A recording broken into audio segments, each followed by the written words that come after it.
Question कर रहे हैं तो कि हम पावर निकालना चाहते हैं, ठीक है। तो किसी का भी बेस हो सकता है। जैसे मैं आपको पहले इंट्यूशन समझाती हूँ, उसके बाद हम देखेंगे इसको हम कोड कैसे करेंगे, ठीक है।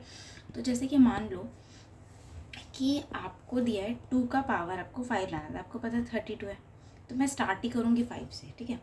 तो मैं 5 से करते करते किस पे जाऊँगी, 0 पे। हम अगर बेस केस बनाते हैं रिकर्शन में, तो अगर इफ़ जैसे मान लेते हैं इसको n मानते हैं ना, पावर को n इक्वल टू 0 हो गया, तो रिटर्न क्या करेगा, ये रिटर्न तो कर देगा ये 1, क्योंकि किसी का भी पावर 0 क्या होता है, 1 होता है। तो अगर पावर 0 है तो हम 1 रिटर्न कर देंगे, ठीक है। अगर ऐसा नहीं है तो हम क्या करेंगे, 2 को मल्टीप्लाई करेंगे कितनी बार, मतलब जो भी आपका ये बेस है, मान लो ये बेस है ना, ये आपका बेस है, ये इसका पावर है। तो अब जैसे बेस को, जो भी है b है, इसको पे b लिख देती हूँ। अब बेस को मल्टीप्लाई करोगे कितनी बार करोगे, मैं यहाँ पे रिकर्सिव कॉल एक और लगा देती हूँ, है ना। यहाँ पे रिकर्सिव कॉल जैसे पावर का लगा देती हूँ। तो आप एक कम कर दो ना, आप बेस तो भेजो और n-1 कर दो, ठीक है, ठीक है। फिर ये कहाँ जाएगा आपको लेके, ये 2 यहीं रहा, ठीक है। फिर ये गया, ये बेस, फिर क्या ये 0 के इक्वल है, अभी जैसे 5 था तो ये 4 हो गया, तो ये 2 हो गया, फिर मल्टीप्लाई होगा तो ये जाएगा 3 हो जाएगा, तो फिर मल्टीप्लाई होगा, फिर 2 हो जाएगा, फिर मल्टीप्लाई होगा, फिर 1 हो जाएगा, तो फिर मल्टीप्लाई होगा, फिर 0 हो जाएगा। तो 0 का आंसर क्या है, 1। तो फिर ये रिटर्न करना है हमको, तो हो जाएगा 2, 4, 8, 16, 32। आई होप आपको समझ क्या कर रहे हैं हम, कितनी बार मल्टीप्लाई कर रहे हैं हम देख रहे हैं, है ना। तो 5 बार मल्टीप्लाई करना है, 5 बार।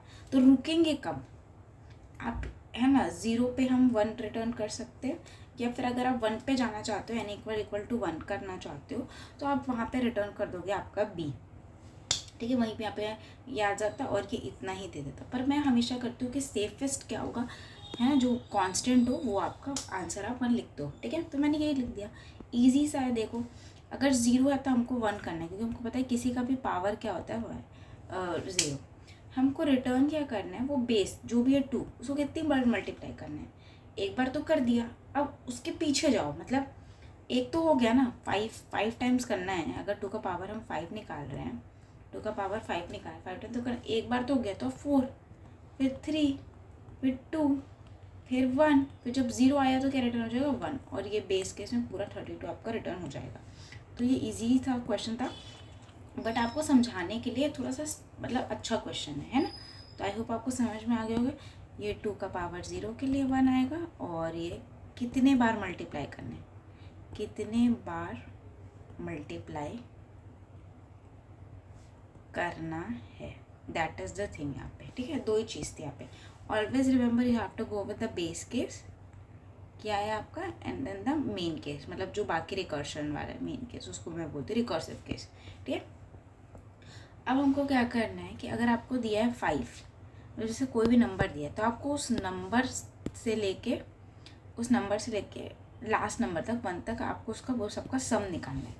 तो आप कैसे निकाल सकते हो, तो जैसे ही आपके पास सम आया, तो सम में क्या कर दो, सम को हम अभी 0 इनिशियलाइज, सम प्लस वो नंबर n जो है वो आप n प्लस कर दोगे।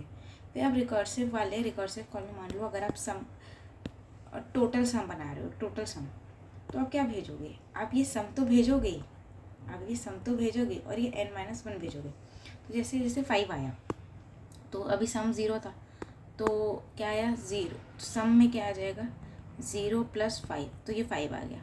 इसमें क्या पास होगा 5, और n+1 4, तो फिर क्या हो जाएगा, सम हो जाएगा 5 + 4, तो यहाँ पे जाएगा 9, ठीक है। फिर ये वाला सम अपडेट होके आ जाएगा, तो सम तो जाएगा ही जाएगा। n-1 में क्या जाएगा, n-1 में 3 चला जाएगा, तो 9 + 3 हो जाएगा। तो जब तो उसमें बेस क्या, बस केस क्या बनाएंगे, इफ़ n इक्वल टू 0 तो रिटर्न 0, या फिर आप ऐसे भी कर सकते हो, if n equal to 1 return 1, जो भी आपका मन है आप वैसे कर सकते हो। 1 तक जाना है, 0 तक जाना है, व्हाटएवर इज योर चॉइस, आप कर सकते हो, ठीक है। अब यहाँ पे मैंने दूसरा क्वेश्चन ले आई हूँ एक्चुअली, बट आई होप आप ये वाला क्वेश्चन भी खुद से कर सकते हो। बहुत कोई हाई फाई सा क्वेश्चन नहीं है, इसको मैं आपको कोड खुद बता देती हूँ कि आप एक इंट ले लो, ये मैंने लिख दिया है कोड, मैं आपको समझा देती हूँ। तो यहाँ पे आप रिटर्न लिख देना, ठीक है, यहाँ पे रिटर्न आएगा। ये वर्क कैसे करेगा देखो, सबसे पहले आपका n आया, मान लो 4 करता है, 4 से आपको 1 तक का सम निकालना है, ठीक है। तो 4 है, तो क्या n 4 के इक्वल है? नहीं है। तो सम में क्या आ जाएगा, पहले अब यहाँ पे सम पास करेंगे, यहाँ पे तो 0 है, तो 0 + 4, ठीक है। तो यहाँ पे कितना चलेगा 4, 3, ठीक है। फिर ये वापस आया, अभी सम क्या है 4 है और ये 3 है, क्या ये 0 के बराबर है? नहीं है। तो हम क्या करेंगे, सम में क्या है 4 है और n क्या है 3 है, तो यहाँ पे 7 आ जाएगा, ठीक है।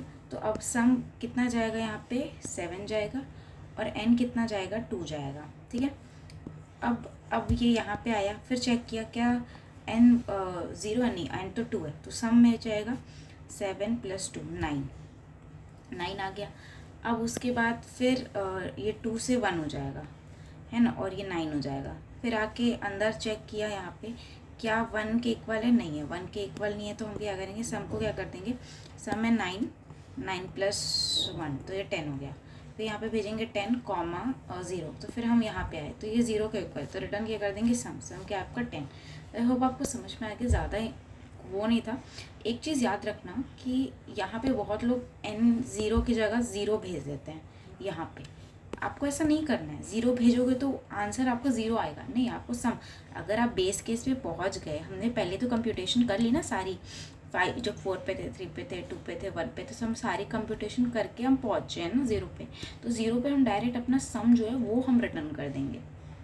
ओके, तो आई होप आपको समझ में आ गया, आपको रिटर्न कर देना है डायरेक्ट, वहाँ पे 0 रिटर्न नहीं करना है। तो ये चीज़ आप याद रखेंगे। एंड पास बाय रेफरेंस भेजेंगे सम को, क्यों? क्योंकि सम जो है वो चेंज हो रहा है, तो चेंज हो रहा है तो हम पास बाय रेफरेंस में भेजेंगे। एंड दैट्स इट, ये हो गया। और ये उसी का और छोटा वर्जन है, ये काउंट करने वाला है, मतलब प्रिंट करना है, ऐसे आपको 5 4 3 2 1, ऐसे 5 4 3 2 1 ऐसे आपको प्रिंट करना है, ठीक है। तो आप क्या 1 है = 1, तो भाई ऐसा तो कुछ नहीं है, 5 है अभी, तो हम यहाँ पे 5 प्रिंट हो जाएगा, यहाँ कॉमा आ जाएगा, फिर n-1, फिर यहाँ पे आ गया 4, क्या ये 1 के इक्वल है? नहीं है। तो हम क्या कर देंगे, यहाँ पे 4 दिखा देगा, फिर ये प्रिंट कर दिया, फिर ये आ जाएगा 3, यहाँ पे आएगा 3, तो यहाँ 3 प्रिंट कर देगा, फिर 2 प्रिंट, जैसे ही 1 पे आया तो 1 प्रिंट कर देगा और रिटर्न जाता है। जो भी रिटर्न का मतलब है, जो भी आपका रिकर्शन के बाद लिखा है, कुछ नहीं लिखा तो वो मेन फंक्शन में जाएगा, तो ये आपका प्रिंट हो जाएगा। तो ये तो और सिंपल वर्जन था, मैंने तो सम में थोड़ा सा एक लेवल इसके अच्छा ही बता दिया। ये बहुत इजी क्वेश्चन है, इतने बेसिक हैं आपको, ये बस मैं आपको वो कर रही हूँ, स्टैंडर्डाइज कर रही हूँ कि आप कैसे मतलब क्वेश्चंस को समझ सकते हो आपके उसके रिकर्शन के।